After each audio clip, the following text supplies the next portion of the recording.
Video अगर अच्छी लगे तो लाइक और सब्सक्राइब ज़रूर करें। इस फिल्म का नाम है नोप। इसकी शुरुआत एक टेलीविज़न शो से होती है जो काफ़ी मशहूर शो था। ये सभी को पसंद आता था क्योंकि ये एक कॉमिक फैमिली शो था। शो की खास बात ये थी कि इसमें एक बंदर को घरेलू जानवर के तौर पर लिया गया था। सब कुछ ठीक चल रहा था, लेकिन एक दिन वो बंदर उसके कंट्रोल से बाहर हो गया। वो इतने गुस्से में आ गया कि उसने शो में 2 लोगों की हत्या कर दी जो कि उस शो के मुख्य किरदार भी थे, और उसने एक लड़की का चेहरा भी बर्बाद कर दिया। केवल एक छोटा लड़का था जिसे बंदर ने कोई नुकसान नहीं पहुंचाया क्योंकि वो टेबल के नीचे छिप गया था, इसलिए उसकी जान बच गई थी। ये लड़का एक एक्टर था जिसने अपनी आंखों के सामने सभी को मरते देखा था। वो बहुत डरा हुआ था। इसके बाद ये कहानी वर्तमान समय में आती है। हम एक शहर देखते हैं जहाँ एक परिवार रहता था। परिवार में पिता और उनके 2 बच्चे थे जिनके बेटे का नाम ओजे था। ये लोग घोड़ों को प्रशिक्षण देते थे। वे घोड़े जिनका उपयोग फिल्मों और टीवी शो में किया जाता था। उनकी ज़िंदगी तब तक ठीक चल रही थी, लेकिन एक दिन जब ओजे और उसके पिता काम कर रहे थे, अचानक आसमान से चीज़ें गिरने लगी। इससे एक भारी सिक्का ओजे के पिता को लग गया और वो घायल हो गए। अब ओजे अपने पिता को अस्पताल ले जाने लगा, लेकिन वहाँ पहुँचते पहुँचते उसके पिता की हालत इतनी ख़राब हो गई कि उनकी मौत हो गई।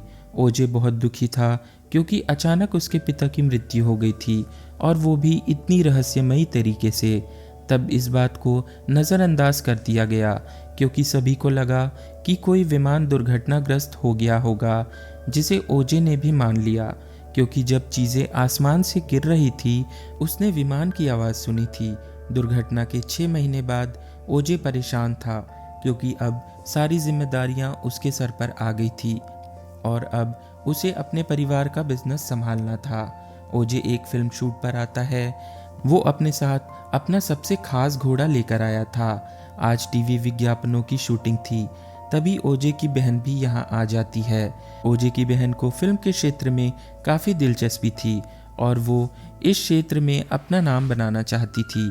वैसे जब उसकी शूटिंग शुरू हुई, घोड़ा लात मारने लगा और काफ़ी कोशिश के बाद भी वो काबू में नहीं आ पाता है। इस वजह से ओजे को इस प्रोजेक्ट से हटा दिया गया। ओजे और उसकी बहन फेल होने के बाद घर वापस आ रहे थे। उसका नाम एम था। अब से पहले वो ओजे के साथ नहीं रहती थी, लेकिन अब उनके पिता के गुजर जाने के बाद से उन्होंने साथ रहने का फैसला किया है। उनका कारोबार ठीक नहीं चल रहा था, जिसे वे कड़ी मेहनत करके ठीक करना चाहते थे। स्थिति इतनी खराब थी कि ओजे ने अपने कुछ घोड़े बेच दिए, और जिस आदमी को उसने घोड़े बेचे वो एक फैमिली पार्क का मालिक था, जो कोई और नहीं बल्कि वही एक्टर है, वही बच्चा जिसे हमने शुरुआत में देखा था, जिसे एक बंदर ने छोड़ दिया था। उसने अब तक एक्टिंग छोड़कर ये पार्क बना लिया है। ये दोनों भाई बहन इस एक्टर के ऑफिस आते हैं क्योंकि ओजे उनसे अपना सबसे खास घोड़ा बेचने की बात करने के लिए आया था। यहाँ एम उसी कॉमेडी टीवी शो की तस्वीरें और सामान देखती है जो उसे काफ़ी पसंद आई। फिर एक्टर उन्हें इस शो और उस घटना के बारे में बताता है। अब घोड़े को बेचने के बाद जब वे अपने घर आते हैं, एम म्यूज़िक बजाती हुई नाच रही थी, जबकि ओजे घोड़े को देखने के लिए बाहर चला गया। जैसे ही वो एक घोड़ा खोलता है, घोड़ा डर गया और वहाँ से भाग गया, और फिर घर की लाइट्स झपकने लगी।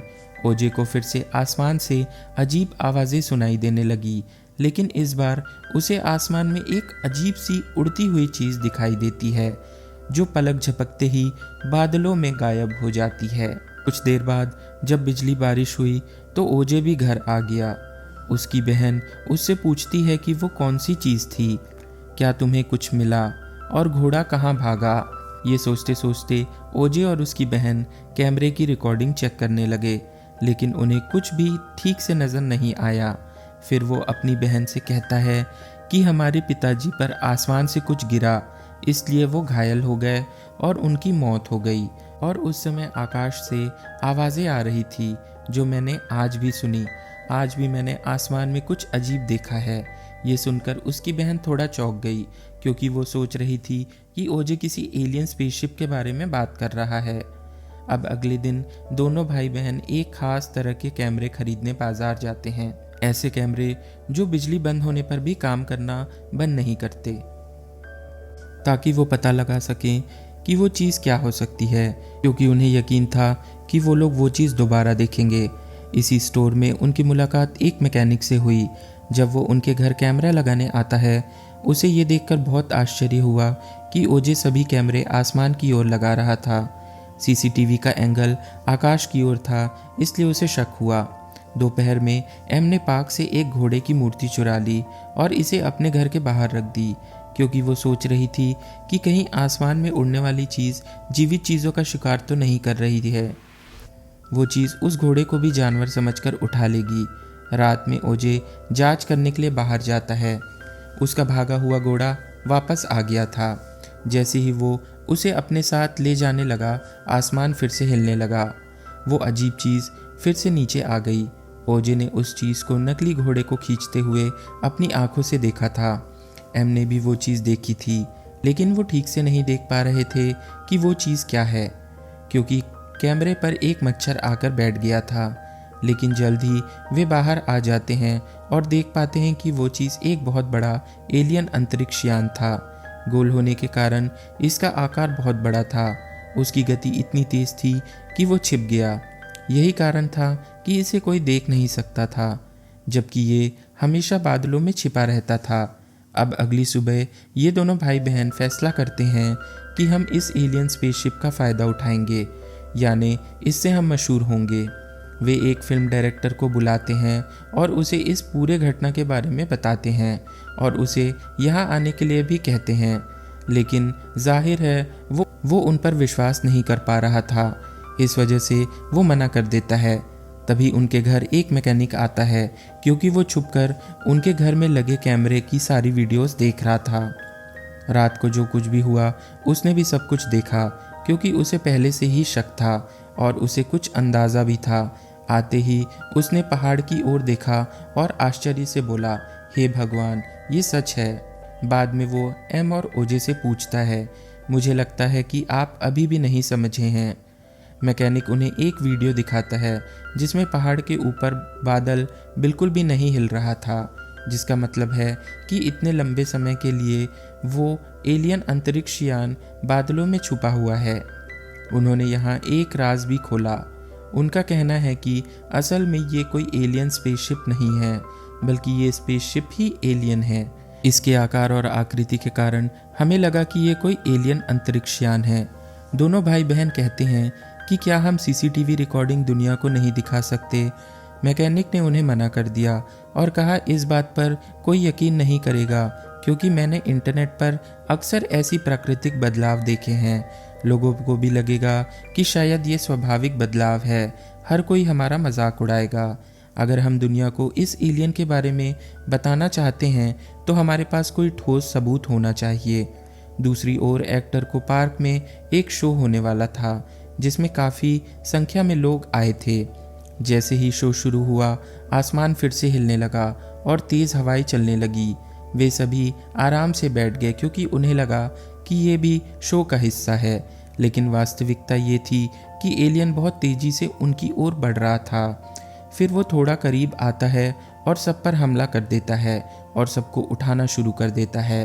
वो एक एक करके सबको निगलते जा रहा था और सबको अपने अंदर ले लेता है।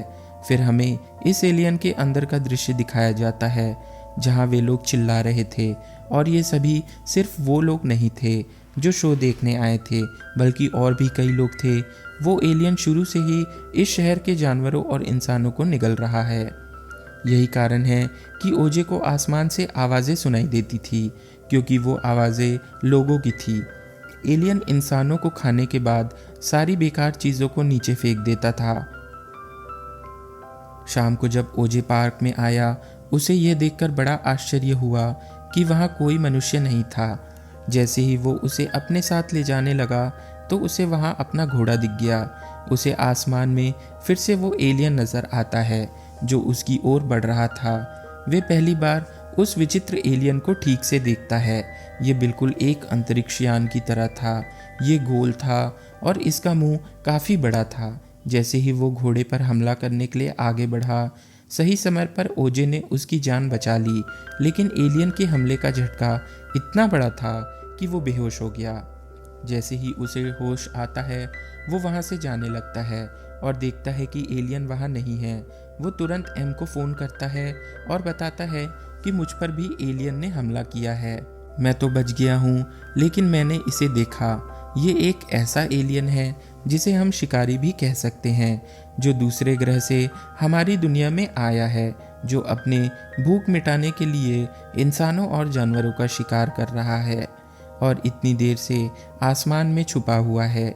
मैकेनिक भी उन्हें घर छोड़ने के लिए कार में बैठ गया, लेकिन जब वो थोड़ी दूर गया तो उसकी कार रुक गई क्योंकि वो एलियन आसपास था। दरअसल जब ये एलियन आसपास होता है तो बिजली से चलने वाली सभी चीज़ें काम करना बंद कर देती हैं।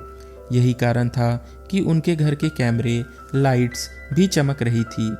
तो डरा हुआ मैकेनिक घर वापस आ जाता है और थोड़ी देर बाद उसे घर की छत से तेज़ आवाज़ सुनाई देती है।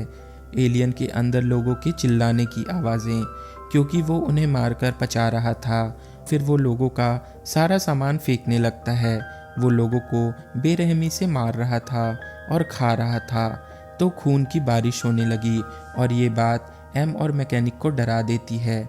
इसी बीच ओजे भी कार लेकर घर के करीब आ जाता है, लेकिन एलियन की मौजूदगी के कारण उसकी कार रुक जाती है। वो कार से बाहर आता है और देखता है कि एलियन हमारे घर के ऊपर बैठा है, जिसका आकार इतना बड़ा है कि इसने पूरे घर को कवर कर लिया है। और अब एलियन ने उस नकली घोड़े को फेंक दिया, जो सीधा आकर ओजे की कार पर गिरा, जिससे वो बाल बाल बच गया। इस बीच ओजे को इस एलियन की कमज़ोरी का पता चलता है। अगर आप इसे ना देखें, नज़रअंदाज करें, तो ये हम पर हमला नहीं करता। इसलिए वो पूरी रात बिना किसी डर के अपने कार में ही रहता है। सुबह होते ही वो एम और मैकेनिक को लेकर यहाँ से चला जाता है।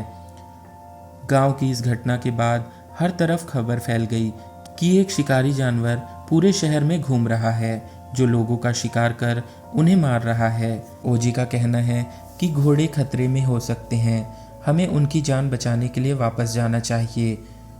उसने एम से इस बारे में बहस की, लेकिन आखिरकार वो मान गई और ये लोग वहाँ खतरा होने के बावजूद वापस आ जाते हैं, जहाँ वही फिल्म डायरेक्टर उनसे मिलने पहुँचा था, जिनसे उन्होंने पहले संपर्क किया था। वो कहता है, मुझे माफ़ कर दो, मैंने पहले तुम पर विश्वास नहीं किया। अब मैंने खबर सुनी है, आप लोग बिल्कुल सही कह रहे थे और अब मैं आपका समर्थन करूंगा। मैं इस जगह का पूरा वीडियो किसी फिल्म शूट की तरह बनाऊंगा, जिसके लिए वो एक ख़ास तरह का कैमरा लेकर आया था, जो बैटरी से नहीं चलता था। यानी अगर एलियन इनके पास भी आ गया तो भी ये कैमरा बंद नहीं होगा और ये लोग किसी भी कीमत पर उसका वीडियो बना सकेंगे, जो दुनिया को दिखाने के लिए एक बहुत बड़ी चीज़ साबित होगी। ये लोग पूरी योजना बनाते हैं। फिल्म डायरेक्टर पूछते हैं कि हम एलियन को बादलों से कैसे बाहर ला सकते हैं। जब सारी तैयारी हो जाए, उनका कहना है कि हमें घोड़े को चारे के तौर पर इस्तेमाल करना चाहिए। आप लोग क्या सोचते हैं? जिस पर मैकेनिक मना कर देता है कि नहीं, हम किसी भी जीवित वस्तु की बलि नहीं देंगे। ओजे डायरेक्टर से कहता है कि मैं एलियन को बाहर लाऊंगा, तुम बस तैयार रहो और अपना काम करो। वो एलियन सिर्फ एक जानवर है, हर जानवर के अपने रूल्स होते हैं और इस जानवर के रूल्स मैं जानता हूँ, ये भी कि उसे क्या खाना पसंद है और क्या नहीं, और उसके हमले से कैसे बचा जा सकता है। इसके अनुसार अब ये लोग अपनी पूरी योजना बनाते हैं, जिसके लिए उन्होंने एक तरह का जाल बिछाया है, लेकिन उसका मकसद उससे लड़ना नहीं है, उसे मारना नहीं है। वे बस उसका एक स्पष्ट वीडियो बनाना चाहते हैं, सबूत के तौर पर दुनिया को दिखाने के लिए, क्योंकि एक बार लोगों को उनके बारे में पता चल जाएगा तो बड़ी संख्या में लोग यहाँ आने लगेंगे और इन लोगों को फ़ायदा मिलेगा और ये प्रसिद्ध भी हो जाएंगे। अब ओजे घोड़े पर बैठता है। डायरेक्टर और मैकेनिक कैमरा सेट कर रहे थे, जबकि एम सभी कैमरों की फुटेज पर नज़र रख रही थी। अब एलियन के बादलों से बाहर आने से पहले एक बाइकर यहाँ आता है। उसे भी इस जगह पर शक था। उसे ये नहीं पता था कि यहाँ क्या हो रहा है। हालांकि एम उससे कहती है कि यहाँ खतरा है, यहाँ से चले जाओ, लेकिन वो नहीं सुनता। जैसे ही बाइकर मैदान में आया तो वो एलियन से काफ़ी करीब आ गया था। इस कारण उसकी बाइक अचानक बंद हो गई और वो बहुत दूर गिर जाता है। ओजे घोड़े पर बैठता है और उसकी मदद के लिए जाता है, लेकिन वहाँ एलियन पहले से आ चुका था, जो भूखा भी था। तो अगले ही पल वो उस बाइकर को अपने अंदर खींच लेता है। बाद में एलियन ओजे और उसके घोड़े के पीछे आता है। अब एलियन साफ नज़र आ रहा था, जिसका वीडियो डायरेक्टर बनाने लगता है। अब इससे पहले कि वो ओजे को निगल जाए, सही समय पर वो अपनी जान बचाकर छुप जाता है। अब डायरेक्टर पहली बार अपनी आंखों के सामने एलियन को देख रहा था, जो उन्हें काफ़ी हैरान कर देता है। वो इतना भावुक हो गया कि अपना कैमरा उठाता है और एलियन के सामने जाकर उसका वीडियो बनाने लगता है, लेकिन एलियन उसे भागने का मौका नहीं देता। वो एक ही हमले में डायरेक्टर को निगल भी जाता है। वो मैकेनिक को निगलने ही वाला था, लेकिन उसकी किस्मत अच्छी थी और वो किसी तरह अपनी जान बचा लेता है। जिसके बाद एलियन अब एम का पीछा करता है। ये देखकर वो इतनी डर जाती है कि वो तुरंत भागने लगती है। अपनी बहन को बचाने के लिए ओजे एलियन का ध्यान भटकाता है और उसे अपने पीछे रखता है। एलियन अब ओजे के ठीक सामने था, जो अपना गोल चेहरा बदलता है और एक अजीब रूप ले लेता है। उसका रूप एक बैलून जैसा लग रहा था, यानी हवा में उड़ता हुआ एक बड़ा गुब्बारा। लेकिन ये साइज़ इतना बड़ा था कि उसके सामने हर चीज़ बहुत छोटी लग रही थी। उन्हें भागने का मौका मिल गया था। वो बाइक लेकर पार्क में पहुंच जाता है। एलियन भी उसका पीछा कर रहा था। सबूत, कैमरा डायरेक्टर के साथ एलियन के पेट में चला गया था। तभी एम को एक आइडिया आया। वो पार्क में आती है और हवा का गुब्बारा उड़ाती है ताकि एलियन यहाँ आ जाए। और जैसे ही एलियन यहाँ आए तो कुएं में लगे कैमरे के ज़रिए उसका वीडियो रिकॉर्ड होने लगता है। अब एयर बैलून में हवा और गैस थी, जिसे एलियन जिंदा समझकर निगल जाता है। जैसे ही उसके पेट में गैस और हवा का विस्फोट होता है, एलियन भी फट जाता है। एलियन मरने वाला था, लेकिन एम ने उसका आखिरी वीडियो भी बना लिया था। फिर जैसे ही एम जागती है, वो ओजे को जीवित देखकर बहुत खुश होती है, क्योंकि वे आखिरी समय तक खड़े थे। उन्होंने एलियन का सामना किया और इसी वजह से, उनके साहस से उन्होंने एलियन को मार दिया। खतरा अब टल गया था और इसके साथ ही फिल्म भी यहीं ख़त्म हो जाती है। वीडियो को अंत तक देखने के लिए धन्यवाद। वीडियो को लाइक और चैनल को सब्सक्राइब ज़रूर करें। मिलते हैं अगले वीडियो में, तब तक के लिए गुड बाय, टेक केयर।